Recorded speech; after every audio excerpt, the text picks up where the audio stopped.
Alright, holiday response video, but this is going nowhere quickly.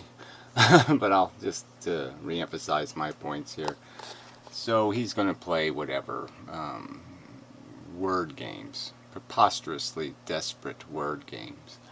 And so there's really, like I said, arguments over, because it doesn't matter what word you put in here, he'll find something wrong with it. He wants to evade the meaning of the concepts. The concepts are clear and well defined, and he's just trying to find a way to cheat his way out of the truth of the statements.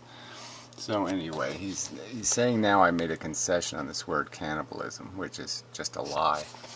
What I conceded was you're a silly person, and I have to explain it to you, that there's many uses of the word cannibalism in different circumstances. In the business world, they use it when businesses cannibalize each other, and mechanics often use the word when they cannibalize parts off of a fallow machine, or a machine out of gas, and they'll take the parts off of one and put them on the other. And so, if you want to give me another word for kind-on-kind exploitation, I mean, obviously slavery wouldn't work, because it's more than slavery to go out and run another organism down, bite it in the neck, bleed it out, and eat it. That's not slavery, that's something else. So you want to show me the word we have that describes kind-on-kind exploitation. I'll use it. But if you're going to say to me that every sentence I write, I must put kind-on-kind exploitation and addiction, I mean, I'll do that if I have to, but I didn't think I'd have to with anybody with reasonable intelligence. I don't think a reasonably intelligent person would deny that living things feed on living things, that on planet Earth sentient creatures feed on sentient creatures, that in many circumstances they feed on them in ways where, like in ant colonies or certain other arrangements, where their exploitation is absolute and complete, and that is cannibalism. It is destroying or using up something of commensurate substance to yourself. Is that what I have to put in here? Consuming and using up something of commensurate substance to yourself and addiction? No, I think the word is quite descriptive of what takes place in the living environment on planet Earth. Living things eat living things. Sentient things eat sentient things. This is happening on this planet, and the word is perfectly appropriate. Again, if you have another word for kind-on-kind, extreme exploitation, I'll use it. Anyway, so let's hear what he said. I mean, it goes further than that, because he puts words in my mouth and lies about what I have said. And so if I have to, I'll play my video in his face again and point out how he's lying. Each word is a metaphor. When it falls upon the ears, consumption, reproduction, cannibalism, addiction, it's delivered as a sentence. So. No, it's delivered as an ordered statement of what takes place on planet Earth. They're undeniable facts of what takes place on planet Earth. That's not quite right, but anyhow, what the question is whether I should be taking this literally or figuratively. Well, again, you're going to play. You have to play word games to figuratively your way out of the meaning of these words. Consumption, reproduction, again, too explicit. I can't make them any clearer. Cannibalism is, in my opinion, quite clear. I don't think anybody thinks if they read this, are they going to think about, oh, human-on-human cannibalism. Well, that's not so bad. That doesn't happen that often. I think, quite obviously, the more broad definition of the word is the one being used here. And again, if you have another single word I could replace cannibalism with that accurately describes kind-on-kind consumption, I'll use it. But I'm just saying it really just kind of breaks the function of sentence structure to have to put word definitions in the place of words. Most adults don't have to do that. You know. And again, addiction is another explicit term. It's not complicated. The idea of it is there is no way to pervert your way out of it, nor is there a way to deny the fact of it. I think I win my point insofar as the concession that it is a metaphor. Right. There was no concession that it is a metaphor. I said it can seem metaphorical. Oh, I'll just play my damn clip. Well, let him say it's more of his accusations, and I'll play it. Inmendham conceded this. Inmendham went through each of these words one at a time, and only agreed to this word being a metaphor. Okay, again, I did not agree to that. So, especially in my concluding statement on the word, there was no agreement whatsoever. But this essentially makes the statement a figurative statement. So then he says all these other words don't mean anything because he doesn't like the word cannibalism.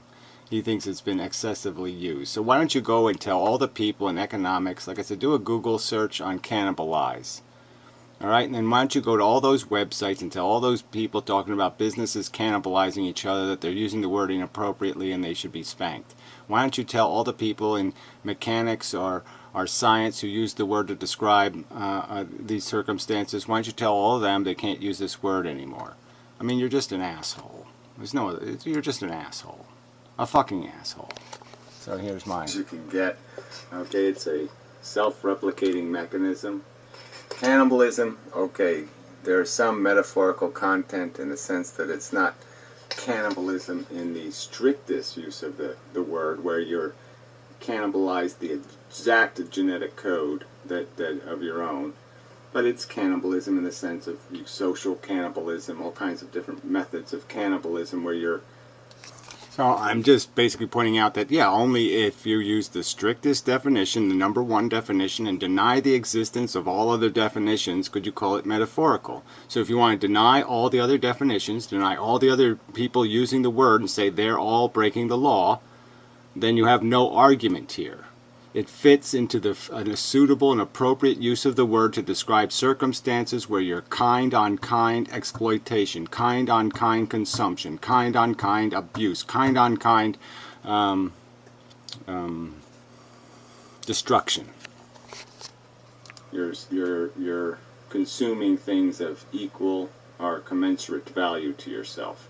That's what he wants me to put in there. So I can't make sentences that are appealing to our senses. Instead, everything has to be said in 17 qualifications. I do not mean this word in the first definition sense. I mean this in the second definition sense of blah, blah, blah, blah, blah. So we have to footnote everything to goddamn pieces to satisfy this anal crazy fuck.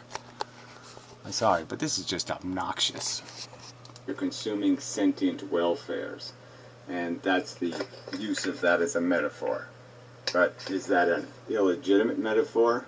Is that metaphor stretching a reality or a truth? Or is that metaphor quite explicitly a statement about the current condition?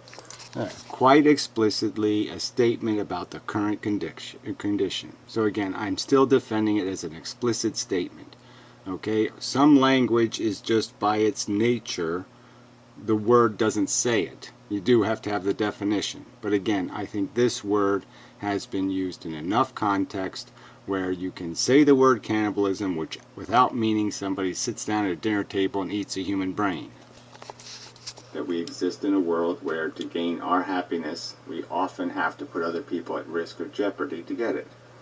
And in doing that, there's a kind of cannibalism.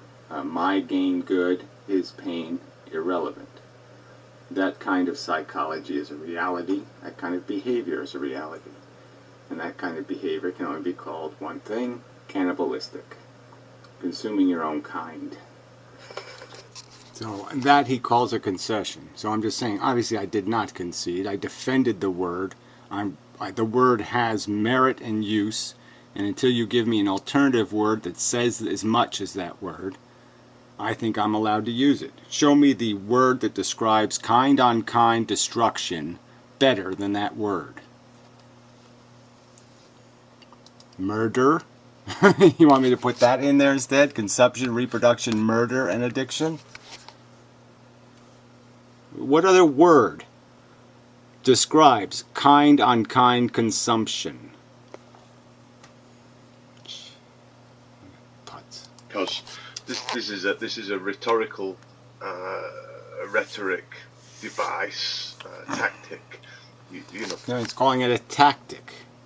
Describing animal organisms as consuming, reproducing, cannibalizing through a process of addiction is rhetoric.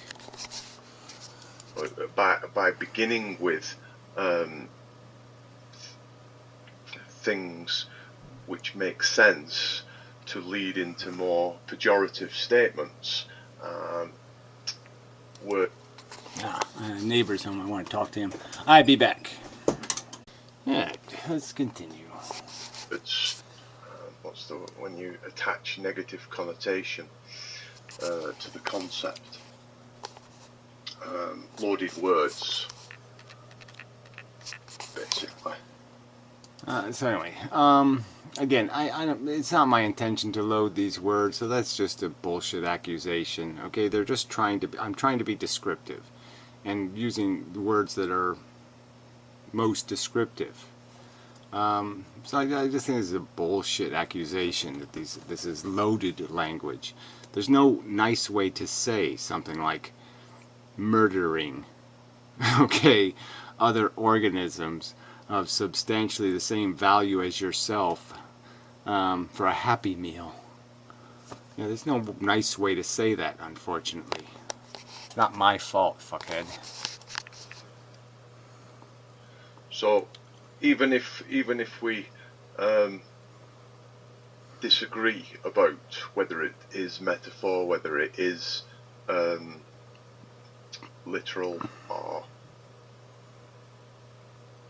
figurative, or accurate, do you accurately understand the concept? Is the concept accurately described with these terms? I'm saying yes, this is an accurate description. You want to give me your accurate description? Listening, but I don't think it's going to be more accurate than those words. You choose words that are more accurate if you think there is more accurate language. I think we can say reasonably that it's the use of loaded words, you know, to attach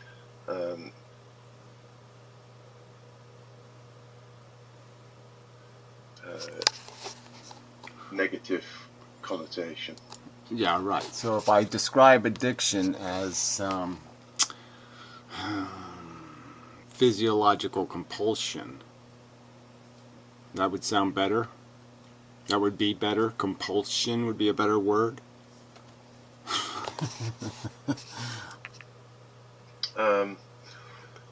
Which is really, you know, well, like I said, I've won my point with this too, right? So, he says he won his point. So, do you see anywhere where I conceded anything? No.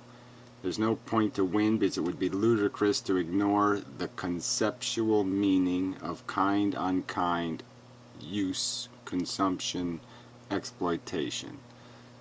Give me the word for that and I'll apply the word. He went through pretty much every word here, except commodities, which was probably the one sticking point for him. So that's your speculation that somehow the word commodities I thought I would have to describe. I didn't go to the word buy. I didn't do the word for. You know, what I didn't do the word and. You know, yeah, I really didn't think commodities would be something you couldn't understand. A commodity is, generally speaking, a thing of value. precious things of value controlled by crude forces. There, fine with me. I don't, any replacement you want to place there is fine with me. I think commodity works in the sense that we're talking about controlling, and controlling commodities is very much the economy of function, in very much the whole point of the discussion is to get to the trading, the and what's being traded for what, and whether it's a bargain or not, whether there's profit in this exchange.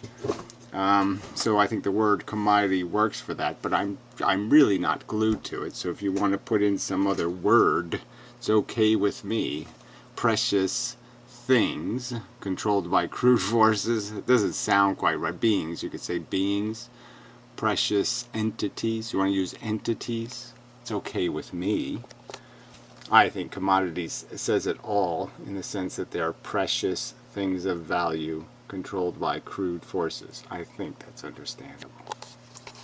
Seems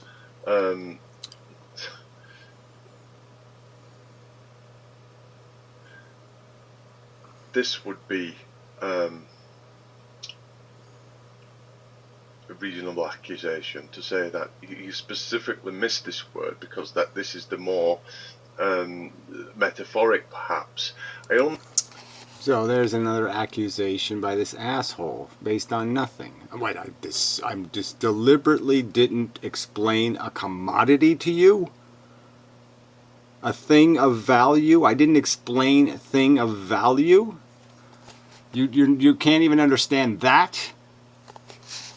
Understand the use of the word precious as unmetaphoric, and you actually mean literally, that you're attaching value to things, and I underlined it because that's what it meant to me. That was the important word. I mean, this is just too stupid, right? The whole point of the argument is that sentient things are things of value. It's things of value controlled by crude forces. That's not a good idea. That's gorilla in the china shop. Duh. I mean, fuck, this is not complicated. It was striking for me in relation to other of this list of 15. I note what also makes it metaphoric, or figurative, should I say, is the idea that we have control by crude forces. This is oxymoronic in the sense that, if I was to say, I skillfully but crudely controlled the soccer ball as it came over my shoulder. How are you controlling it as it comes over your shoulder? But the point is that we know that there are mechanisms that are simple and they're often wasteful. So I could create a water wheel, and if I engineer it crudely, it will waste a ton of energy. If I engineer it precisely and carefully, I will waste less energy and gain more work. That's the point of the word crude force. These are not forces that have been developed in any sophisticated way. They are not conscious of efficiency.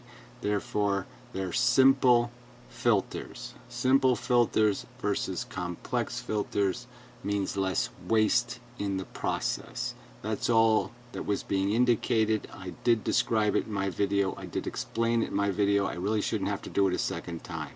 Another not complicated point being made, that you don't put your baby, you don't let the dog babysit, because the dog has a cruder brain and isn't up to the task.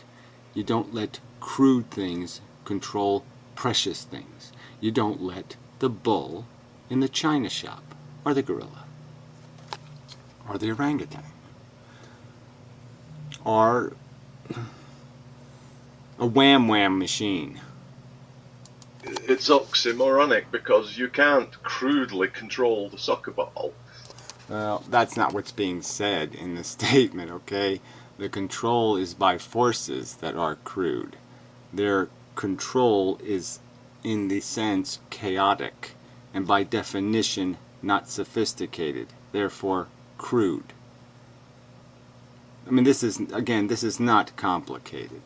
We know the difference between a scalpel and a sledgehammer. We know the difference between a butcher knife and a scalpel, let us say. We know the difference between a telescope and a magnifying glass. And mean that you're controlling it well. Yeah, or also the idea of control is metaphoric. Well, control is now a metaphorical term. So having dominion over, consequentially impacting, being unavoidably impacting in ways you cannot stop. These are somehow, this world is not understood. We do not control the solar system. We do not control the universe. This is a truth. We know things that we are influencing and things we can't influence. This is again a word that's quite explicit, understood by everyone. This is a preposterous evasion to think that you can evade the truth of this simple statement with this stupid, idiotic word game. I mean, you're embarrassing yourself, you're embarrassing the argument you're attempting to defend. If this is what you have to resort to explain why life is worth living, it smells of a grotesque desperation. You obviously have lost the argument if you have to sit there and try to evade the simple meaning of the word like controlled. Suggests agency.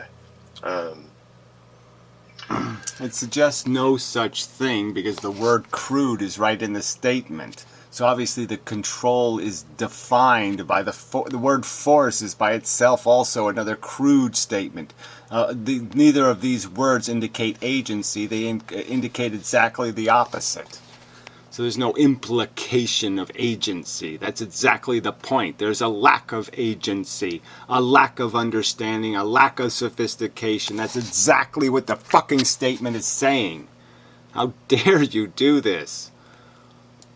Now, I was in half a mind whether to deal with this whole metaphoric issue first, because it really only makes sense in so far as the fact that I'm prepared to admit the non-metaphors like no purpose to life, as being really the unmetaphoric version of Yeah, well, underlying purpose is not meaningful to my argument, only to say that let's just negate that out of the box, that there's no special purpose, that we aren't some kind of, Pop-Tart for aliens, or Pop-Tart for a god, that we can't tell that we're food, we're in this weird form, but we really don't know that we're useful to something because there's some special use. Yeah, well, you're just negating that just to point out that, okay, let's just agree that that's not in the cards. Okay, the magic purpose is a bullshit argument. So that's the only reason why you even care about this purpose argument, is you're just saying there's nothing outside of ourselves that gives us meaning. So we have to make the meaning out of the crap that exists here. And so now the value argument is very important. All right, the purpose argument doesn't mean much. It's the value argument that means something. So yeah, again, you're with your manipulations and your deliberate distortions. I will emphasize what I think are important points. I will not have you distort them or diminish them. These four, the top four, are the important four. Okay, that is the game. You agree with those, and you are in big trouble in the sense of defending this game. Replication for the sake of replication. No meaning of life. Here, what makes it a metaphor isn't, the observation that we have evolution, and you're entitled to use replication, the attachment with replication and evolution. The metaphoric aspect I have actually underlined with that meaning here. It's for the sake of, implies agency again, that there is some sake of. No, it doesn't do any of that thing. Anybody with any kind of brain is going to just read it for what it's saying. It's just saying that it's a self-serving, self-completing process, that it just does it because it must do it, and it'll continue to do it because it must do it. It's a self-gratifying need. The need creates the need to create the need to create the need to create the need. It's not hard for people to understand that. There's no other underlying reason. That's the nature of the replication. Oh, shit. It is to imply that this molecule has a purpose. Well, there's no such implication. Everybody knows that, correct? Yes. So, again, you're saying it implies a purpose. Nobody could interpret it that way unless they were an imbecile. And is sort of, I need to replicate. Let's replicate. Yeah, again, who would take this statement as implying that there's a force, again, of some purpose or intent, that there's a force of intent. The very point of the statement is to point out there is no intent, that all there is a process.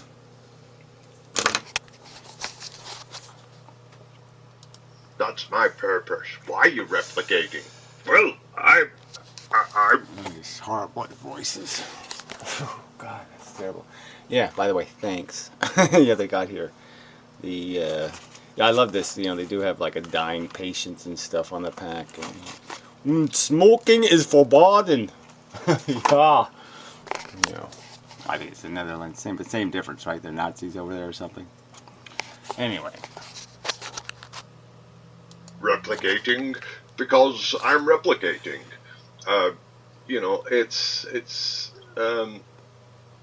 It's something that I see in it. Yeah. Well, I don't know what to say to that, right? Should I consider what a potential Venetian might say? I mean, is this what I should do? I should go find something under a rock? Let's see what grasshoppers say. They might have an opinion like Hoflidays. But I think this is just it's a willful, deliberate evasion of a simple statement, just indicating that this is the nature of replication. This is one of the liabilities of replication, that it doesn't stop until something stops it, and it doesn't start for any reason. And I wouldn't know why you would object to. Really, what this is pointing to is just a simple statement which I could agree upon, that there's no meaning of life, no actual purpose. It's a very descriptive point. I don't know why does it mean anything one way or another. It's a statement defining the circumstance. It's an important circumstance. Replication is an important reproduction. It's an important fact of the living condition. It's not a side fact. It's an important fact. And it's the very thing that is being ridiculed in the substance of this argument, is that the replication doesn't need to continue. There's no imperative for its continuation, that it is a mechanical process that only continues based on our discretion. And that's the argument being made here. So it's an important point to the fundamental conclusion. It only adds meaning and substance. There is nothing prejudicial in its statement. It is a simple statement of the facts.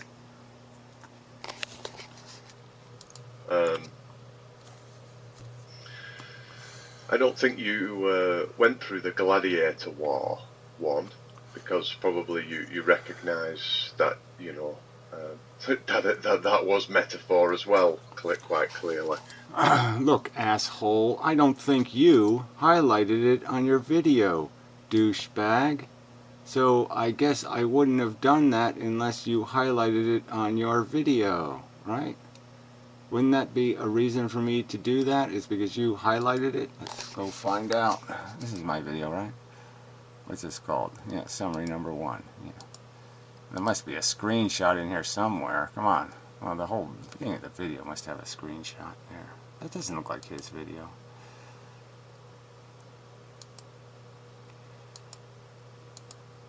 This is bullshit, man. This is bullshit, man. Yeah, okay, asshole. 1, 2, 3. Only 3 highlighted with your yellow metaphorical accusation, right? 3 items, asshole. 3 items, asshole. And then you did 15 or whatever. You did the conclusion. All right, I responded to the first part of your whatever, your dismissal, okay, your inappropriate dismissal of the argument by saying these are all metaphors. Well, let's start with that. That's what I said. The whole video's point was to say, nope, I'm not starting there. You can play that if you want to play that, if that's your argument, but I think it's bullshit, and I'm not arguing from that position. You're not sitting there telling me I can't say these things, and these things aren't truths. These things are metaphors, and I made my defense of how they're not fucking metaphors. But I'm perfectly comfortable and glad to defend the gladiator war metaphor. The fact that you didn't go through it, I look upon as concession. So again, that's his rhetoric. He didn't highlight it. I didn't argue the thing he didn't highlight. He says, okay, that's a concession. Yeah, I mean, is there any other word for this than lying, deception, perversion of the facts? Grotesque perversion? Ugh, amazing. I think, still to my mind, number one is metaphoric. And like I said, I mean... Again, I'm not, why? Because I use the word commodities now, so that's you're out for this. So precious things, beings, entities. If I change it to entities, do you agree that an entity isn't a more metaphorical term? Precious entities controlled by crude forces. Is that okay with you? Retard? Fuckhead? Moron? You know, I played a clip in how you want to remove yourself from moral language and express the ideas in value. And I'm prepared to accept those kind of statements as, more concrete. Yeah, look, the only thing I don't like about moral language, again, is because it's dogmatic. There is no God. There is no authority. We have to decipher value. That's why I'm saying we have to decipher value. Not morality, value. So that's why I want to use the word value or ethics and not morality, because most morality comes from some authority that says so. This isn't about who says so. This is about what we can rationally discern looking at the fucking game. What does it do? How does it function? These are descriptions of its function.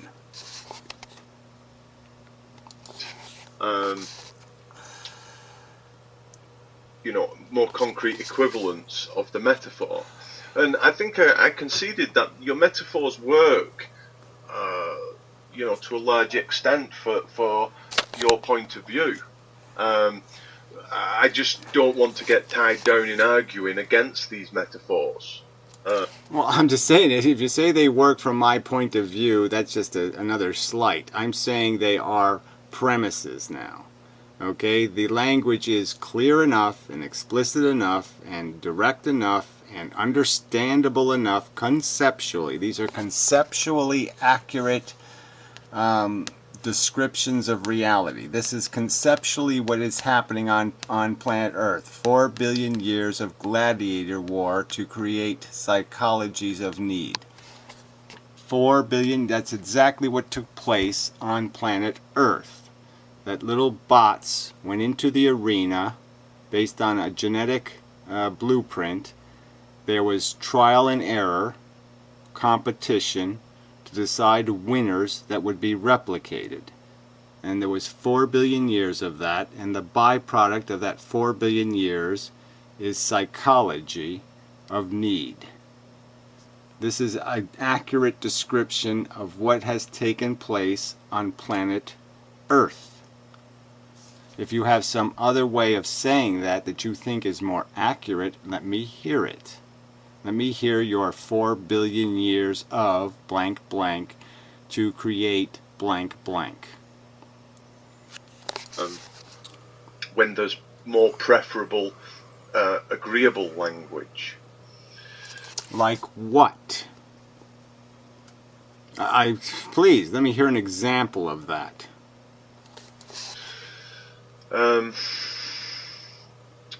You object to efficiency being a metaphor.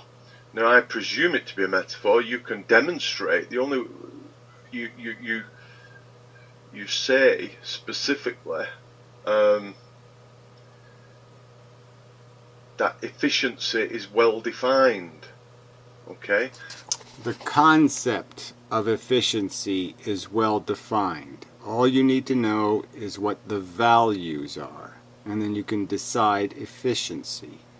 But of course, you have to establish value. Okay? So that's not in the statement itself. The statement is a conclusion that we are not meeting efficiency because we are cannibalistic. And by its very nature, that cannibalism makes it prohibitive. It makes it prohibitive that we're going to be efficient because of the crude forces. It is, and again, once you get into the further descriptions here, you get into the psychology of addiction and the poor trade-off of a gratified addiction at the expense of, incredibly unfavorable attrition rates for reproduction, for example. Throwing away, 10 babies to have one survive. And I would agree. I nipped off to Wikipedia, and I draw your attention to the idea that efficiency is a measurable concept, and that, mathematically this turns out to be a ratio of essentially the output over the input, or what is produced, the output, over the input, what is consumed. Right. Well, I've said these words so many fucking times in my videos that I don't need this lesson, quite obviously. Quite obviously. And if you want to claim that this is not a metaphor, then, I'd look to for you to evidence that within its clearly defined concept, as you put it. Well, again, this is your rewriting of my statement in what I would say is the wrong order. 5 is essentially 14. I mean, this is a conclusion based on much more evidence than is in the statement itself. This statement is not one of my premises. This is not a premise. We are inefficient and of poor function. This is not a premise. This is a conclusion. This belongs much further down the list. This is not a foundation of the argument. This is the pinnacle of the argument. This is what you say when you're all done going through the list of all the crap that is life on Earth. So don't confuse this statement with these first 4. These first 4 are the premises. Okay? Maybe something after here is a premise. Houston, we have a problem. Well, that's just rhetoric. That's just a way of describing this. So again, you're the one who chose to put my premise statements and mix them up with my metaphorical statements. That's not my decision. That's your decision. But these 4 are fundamental premises of just describing the crude biology of planet Earth, the crudest circumstance of planet Earth. And I've also made many statements about the nature of psychology and what it creates. Again, the psychology of need. And so those are more complex, but those are also premises that need to be stated before you get to this conclusion.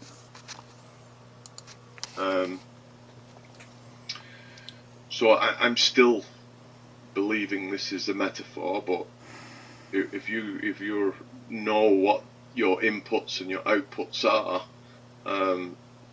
it also says in Look, I mean, it's fundamental to my argument, okay? My negative utilitarian argument basically comes down to the conclusion that most of our positive sensations, if not all of them, are a result of taking away a negative. That it's a zero-sum game. Again, how many fucking times have I said that word, zero-sum game? Obviously, a zero-sum game can only be efficient, okay, if it's perfect. If you reach the zero-sum. Anything short of the zero-sum is going to be a negative number. It's going to be a negative inefficiency number. It's going to be a negative ratio.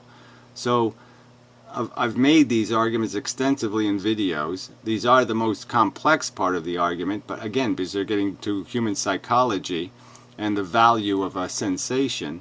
But again, they don't they're not relevant to these four premises, which have to do with the nature of the beast and what can be reasonably expected to be produced by this beast.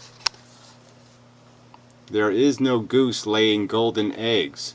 Goose shit is not golden. And that's the truth of life on Earth. It's not. Human beings are not a golden egg. They're life shit. The efficiency,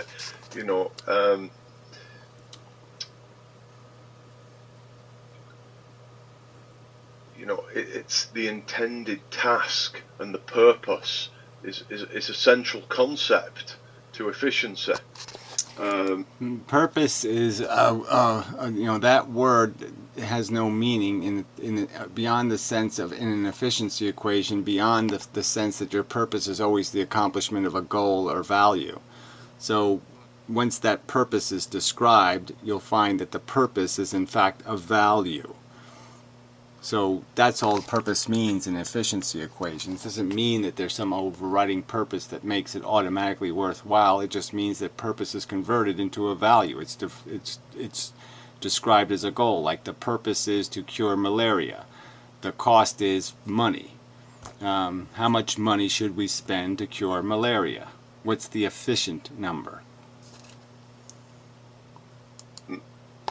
And so, if you want to use this word, I want to know what purpose there is when I take it as read that in fact we agree that there's no purpose.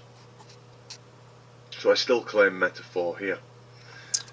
Well, again, it doesn't matter what you claim. This is a conclusion, not a premise, so it doesn't belong in this context. It's obviously a conclusion, not a premise. Obviously. I just run through some of my notes that I'd had planned to make.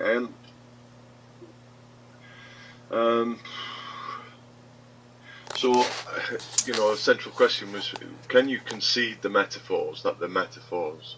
I know you have a lot of concrete thoughts, and I'd just like to exclude that certain particular language. So presumably Gary would concede he is speaking metaphorically, question mark. I don't know why I would make any such concessions, and I would concede that any metaphorical words or concepts that are in my verbiage are metaphors of such explicit conceptual truth, like gladiator war. It only has one meaning. Everybody gets an image of what it means, whether they put the gladiators in robot suits or the Empire Strikes Back suits. It doesn't matter what they put it in. They know what the concept is, that a bunch of shit goes in and only one shit pops out. So, the idea of it is understandable and is so narrow, so confined in what you could possibly call a gladiator war, that it's a perfectly useful explicit term. I'd already recognised, how you pointed out, the concrete idea of precious was speaking to your concept of values. And I'd planned to ask you, have I understood this correctly? What the metaphor is saying. I understand what the metaphor's saying, and it says it well, perhaps, but... Well, then what's the argument? It really is just ludicrous that, again, I have to go through this tortured language to merely say sentient organisms are important. It's just idiotic to have to defend the idea that sentient experience is important. At the end of the day, people would question, what's a commodity? Yeah, it wouldn't be common, normal use. You could claim the ability to use it, but if it's really not the common usage that you're going to find, you're stretching the language. Well, whatever. I'm not stretching it because there's no way to misunderstand the point. Okay, whether I use entity or commodity or thing of value or just there's no way to distort it. It just indicates there's something, a precious thing. And commodity just gives it a little more It goes with the word precious. You idiot. Language, such that it's becoming metaphorical and figurative for common understanding. Okay. Well, That's, what could you confuse it with? What I mean, what? I mean, in the context of the statement, there's no way to confuse it for anything. I mean, the context of the discussion, which is about life, obviously the commodity is a living thing. Precious living things controlled by crude forces. Precious feeling things controlled by crude forces. It just doesn't matter. If you can't extrapolate, if you can't understand that simple conversion, again, this is just ludicrous. Then why don't we dissect every word into 79 sub-definitions and then have a conversation that way? That would be ludicrous. Intelligent people can understand these words and their conceptual meaning. And certainly in the context of the statements and how I've made them, there is no room for substantial confusion. And you are speaking figuratively and metaphorically rather than controlled. Again, the agency question. Yeah, there's just no agency in the fact that we know we're controlled by gravity. We know there's no gravity agent. It's just idiotic. I use the word crude forces and control. Obviously, the mechanism of control is not any different than temperature is going to melt your skin off. These are physical, functional forces that they control by their very nature. Fuck.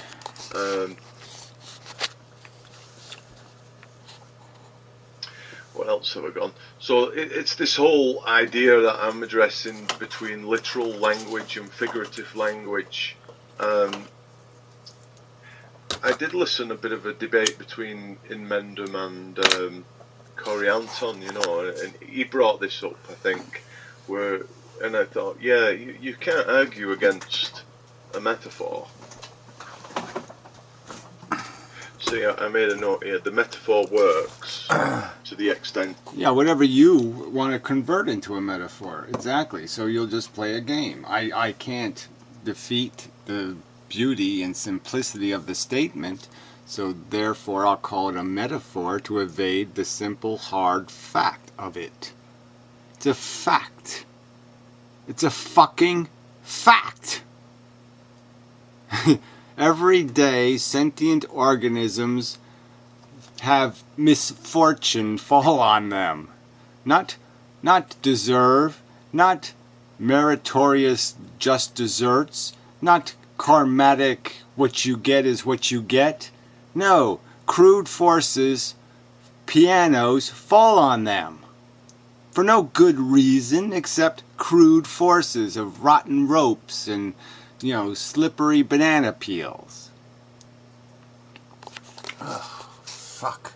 It emphasises Gary's underlying assumptions and definitions. So yeah, by extension, I'm asking the question.